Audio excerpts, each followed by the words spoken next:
Welcome to the Clip Studio. It's the screen that has a blank canvas, but I'm gonna draw some squiggles and stuff with the ugly face on it. Hey, that's me. That's just like me for real. Nicholas, what are we doing here today? Today we are copying Drawfee, because yesterday a Drawfee video popped into my recommended. It said, drawing Yu-Gi-Oh characters, but only based off their names. So I thought, hey, what if I make Brendan draw Yu-Gi-Oh cards based off only their names? And it'll be funny because he has even less experience with Yu-Gi-Oh than the Drawfee people do. I have gathered a list of 3 card names. We're going to start with the most normal one. We're going to go to a really funny one, and then we're going to go to the funniest one. I can't wait for the funniest one. I'm gonna laugh so hard. I'm gonna smile, and then I'm gonna laugh. Oh yeah. So are you ready for the normal one, or do you want to continue working on Billy Bo Bob here? Trick or treat, smell my feet, give me something normal to eat. Alright, this is a card called Alba-Lenatus, the Abyss Dragon. Do you want any, hints, or you just want to go based solely off the name? How about I start drawing, and then you give me, maybe read some tips off the card, maybe Oh, I'll just tell you one thing. Alright, so it's a dragon, but also keep this in mind. Catholic theater kids. Catholic theater kids? Yep. Keep that in mind as you draw a dragon. Oh, alright. Well, first I'm drawing his abyss. This is his abyss. With this idea, since you said Catholic theater kids, the only thing that I can think of is that video I saw on Twitter of that one church play. They're dressed up as Toy Story characters, doing with Jesus you're okay, and then doing an okay symbol. Oh no. I'm not doing this video justice, so I might just play it. Then Mario shows up, and the entire crowd just goes freaking ballistic. When God leads the way. What? That sounds like a delivery truck. Quick places, everyone.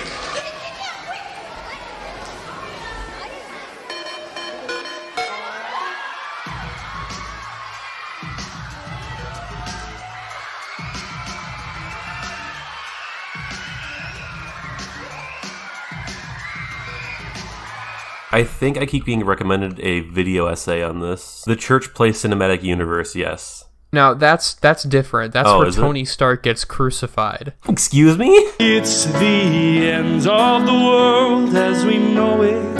I feel fine. I get knocked down, but I get up again. Never gonna keep me down. I get knocked down. Crucifying Tony Stark and him being an allegory for Jesus, that changes things.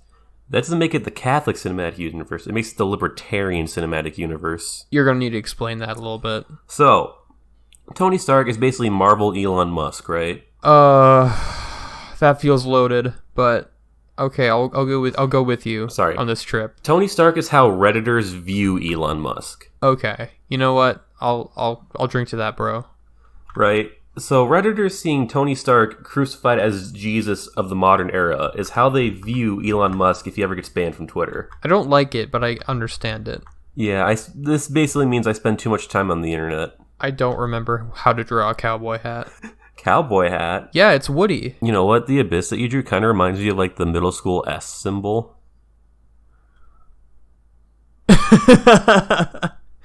Yeah, it does. I never learned how to draw that. I didn't either, actually. I think I drew it at one point because I just wanted to know how, and then I never drew it again. But I feel like I should learn again because that's a skill that's really going to come in handy in the future. When the apocalypse comes, that's going to be the symbol of safety. The symbol of freedom. I like the Woody costume. This is what Yu-Gi-Oh is, right? Close enough. See, the funny thing is, I think this is actually closer to the second thing I wanted you to draw. I'll just draw this again. I'm having a great time.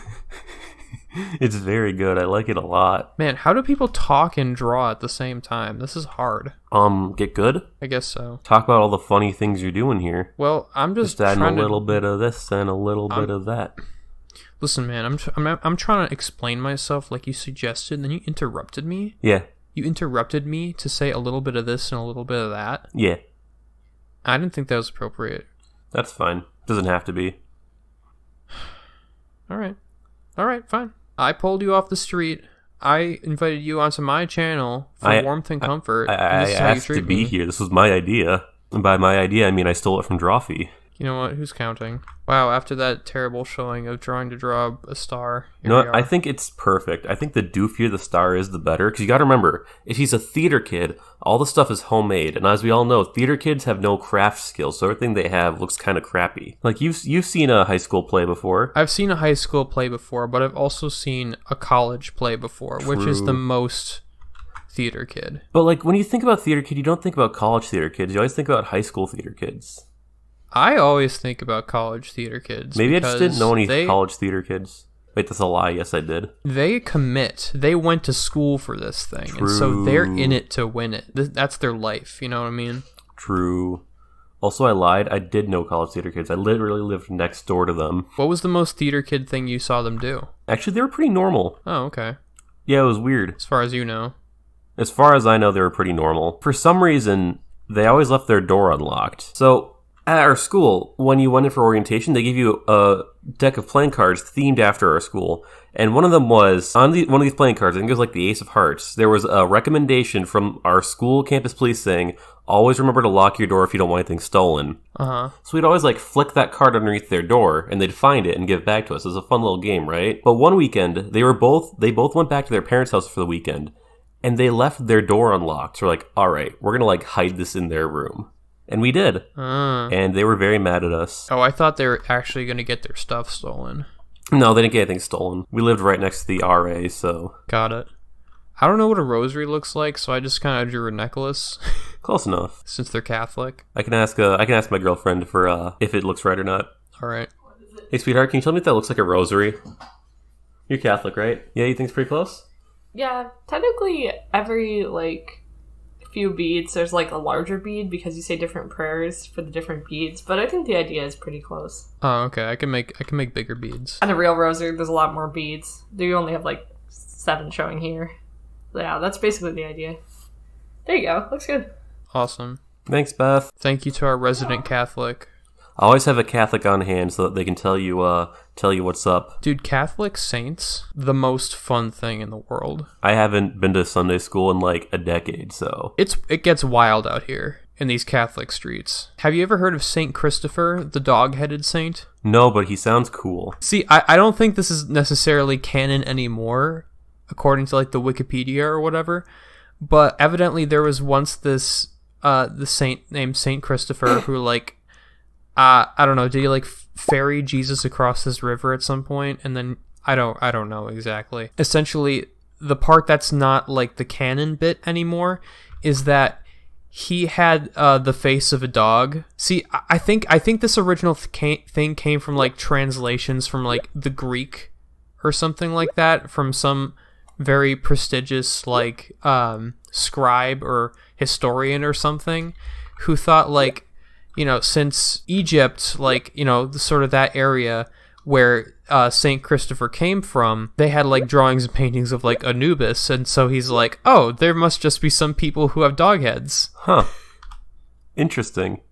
And so St. Christopher was special because he gave up his savage ways to become a devout Christian and became a saint, and then Jesus showed up and he gave him a human appearance. Which I think is a cop-out because dog head thing is just so much more fun. Dog heads are very fun.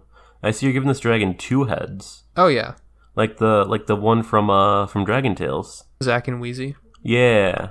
Dragon Tales was such a good show. I was whenever I was a kid, I was always hoping I'd find a little door in my closet that would take me to Dragon Tales world. I think I shared this on the High Ground, our gameplay channel, if you want to check that out. I say gameplay loosely. We promise to post there someday. Yeah, I promise. Fingers crossed. Haha, gotcha. Anyway, when I was little, I loved Dragon Tales with all my heart. To the fly with dragons in a land apart. It was my favorite thing, according to my parents. So much so that they took me when I was, I don't remember if I was 2 or 3, but around there, they took me to a show called Dragon Tales Live. Mm-hmm. They thought, oh man, we're such great parents. We're just he loves this thing. We're going to take him to the show, and he's just going to have a magical experience with all these dragons, all these great characters that he loves so much. We went in there, the show started, and I screamed. I screamed and I cried and I would not stop. Because those were, like, when the dragons are on the television in the cartoon, they're small because they're inside the television and they're not really there. Mm-hmm. But these dragons were real. Mm-hmm. They were there. They were going to eat me. I have almost the exact same story, except instead of Dragon Tales, it was Thomas the Tank Engine live. Oh, interesting. When I was a kid, big Thomas fan. Huge Thomas fan. Watched all the little videos. Had like a bunch of Thomas the Tank Engine train sets that I'd play with. I probably just like chewed on them or something. There's a lot of bite marks in my old train sets. But I loved it so much, so my dad took me to Thomas the Tank Engine live, and I cried the whole time. When it's on TV, a little talking train, pretty cute.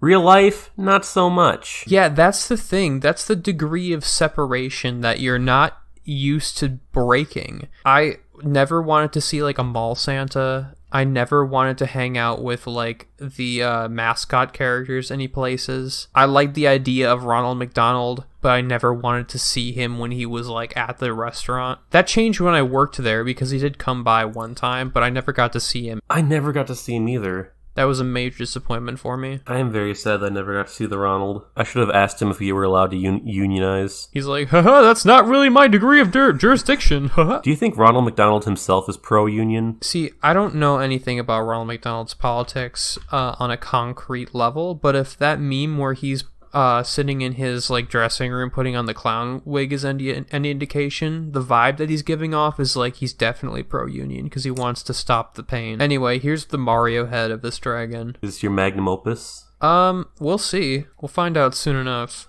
I'm very excited to show you the what this is based off of. How do I draw a dragon wing? I think it's something like this. Something like that, yeah. Oh, I know how Drawfee does it. They have 4 people who talk. Yeah, and there's just 2 of us. They also edit, so. Editing for squares. Well, call me SpongeBob.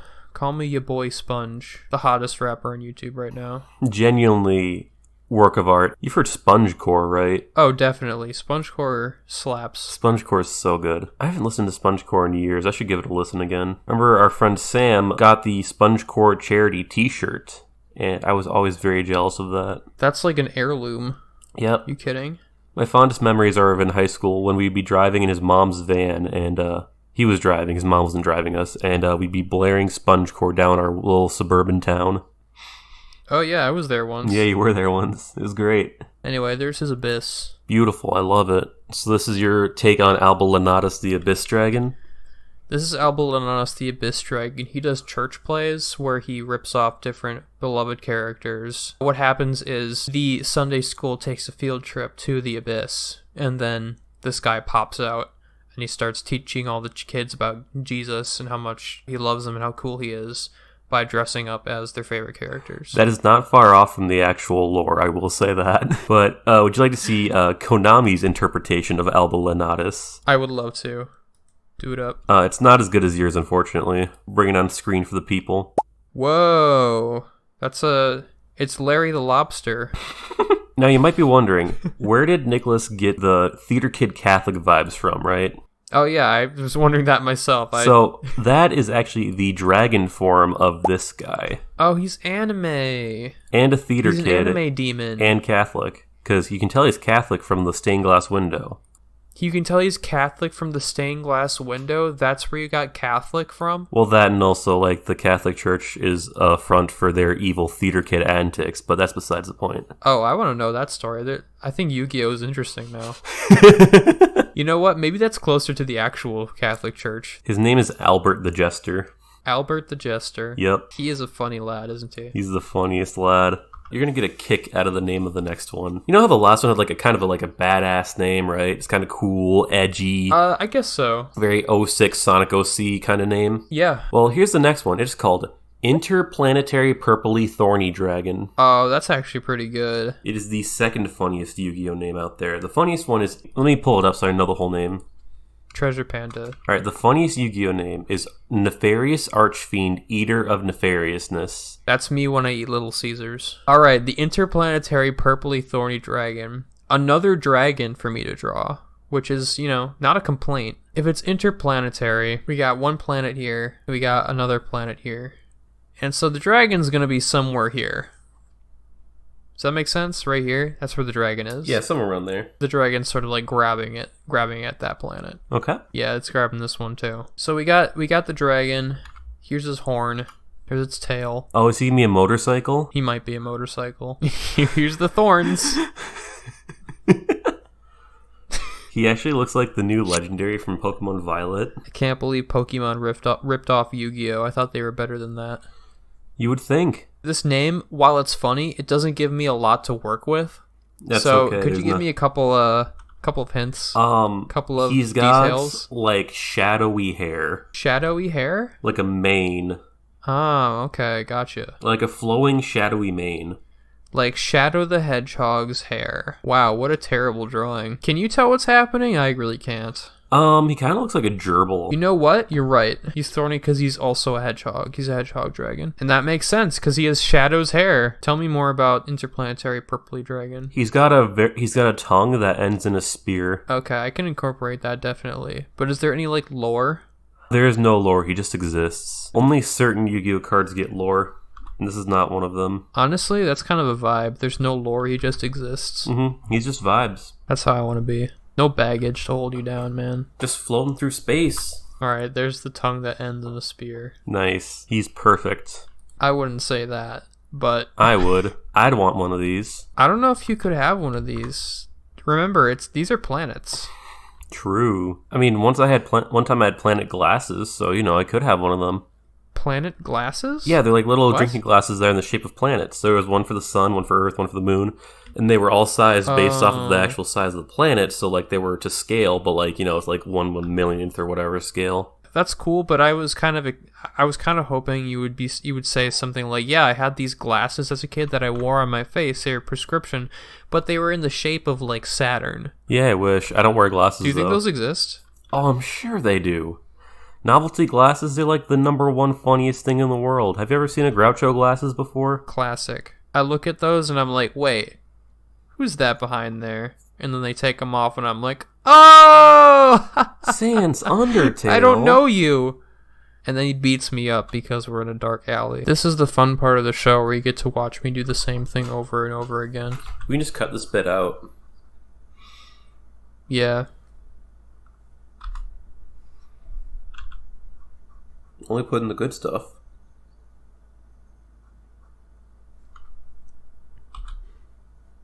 How about that bit? Do we cut that bit out? Where I drew that spike? Probably. Alright.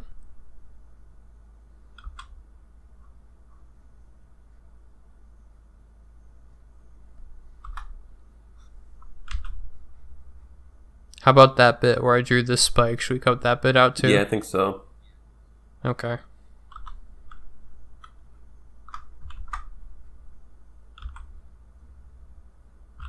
Yeah, we should cut that one out too.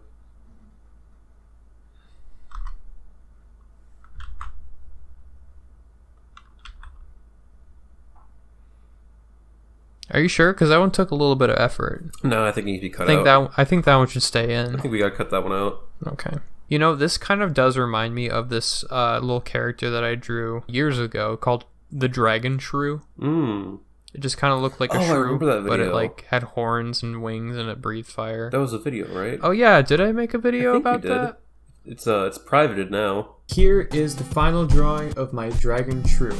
Now, it's a lot different from my sketches and most of the practice drawings I did here, in the fact that it's kind of scary. Yeah, I have a playlist of all of my old videos that... You're no longer proud of? That's not true, it's just that I feel like they don't really represent the sort of thing that I want to do now. If you're done watching this video and you're like, hey, I should watch more of this guy's video, I don't want you to look on the side of your YouTube screen and see Mermaid 2018. That was a rough time for you, I remember. That's just not the vibe I'm going for. I should probably go private all my old Let's Plays from 2020. They're all terrible. Because I record them all when I was at my parents' house, so I'd be like talking like this so I didn't bug anyone. And you could hear like my parents and like everyone in the background crashing around. And that was before I knew how to edit audio very well either. They're like really bad. Anyway, here's a dragon wing. Nice. I think I'm done. Alright, it's beautiful. I love it. Would you like to see the Konami's take on the interplanetary purpley thorny dragon? I would love to, yeah. Whoa, it's cool. It's interplanetary, it's purpley, and it is thorny. When you say interplanetary, do you mean like it goes from planet to planet and just hangs out? I have Does no it kill clue. people? I have no clue. Does it just have like a vacation home on one planet? Yeah, it's got a vacation home on planet Florida. Final round! Alright, and this is going to be the funniest one. I'm very excited to see your reaction to this one's name. Please tell me it's not another dragon. It is not a dragon this time. Thank the Lord. Alright. Do you want to hear the name? I'm ready. Are you ready?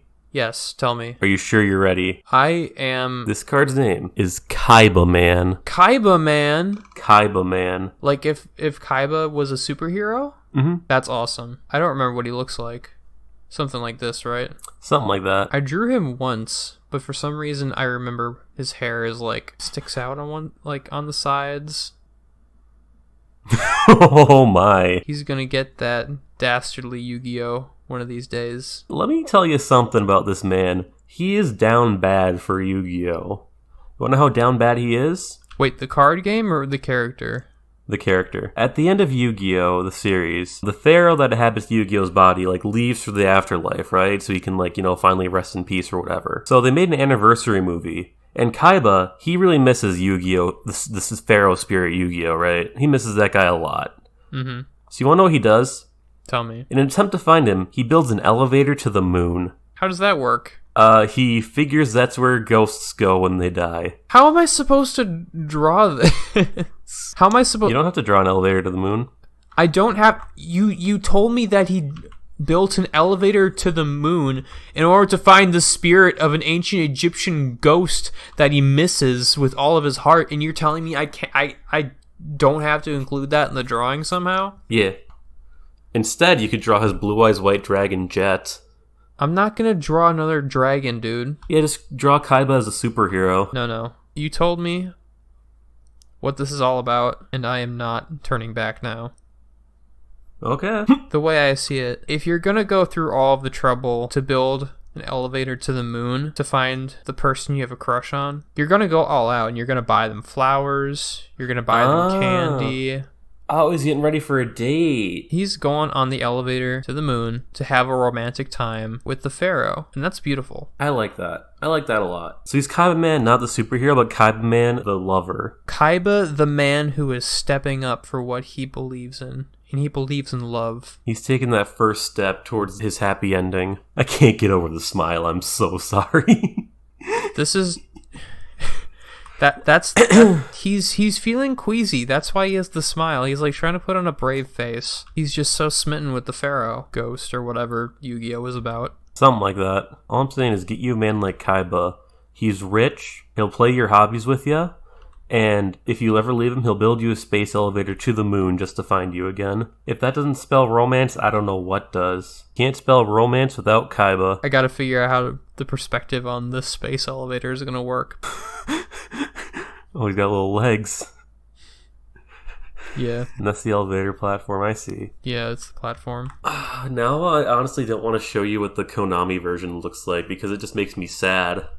Is it just gonna be disappointing? For you, yes. Maybe I don't care. Maybe this is the point of the video. Maybe the point of the video changed.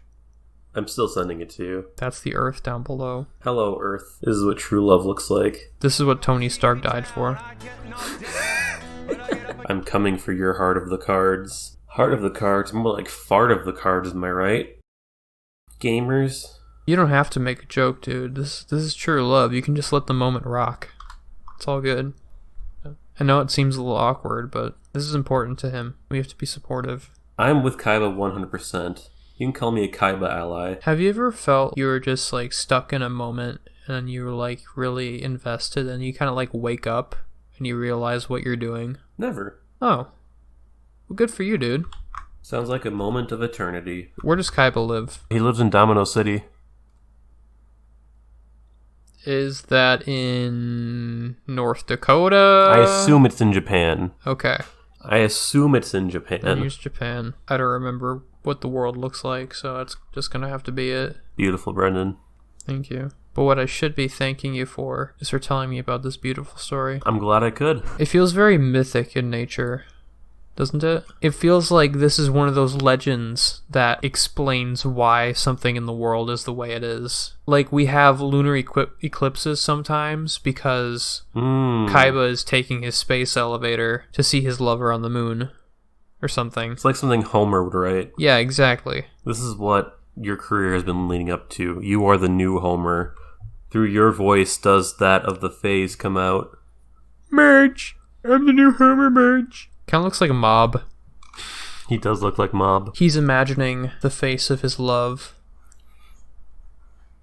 as he's ascending to the heavens. Truly the ending we wanted that Kazuki Takahashi never gave us. When I built this elevator to the moon, to the stars, I built it for you. I used my vast wealth and fortune to follow a childish feeling in my heart that one day I would gaze upon your beautiful face once more. I love it.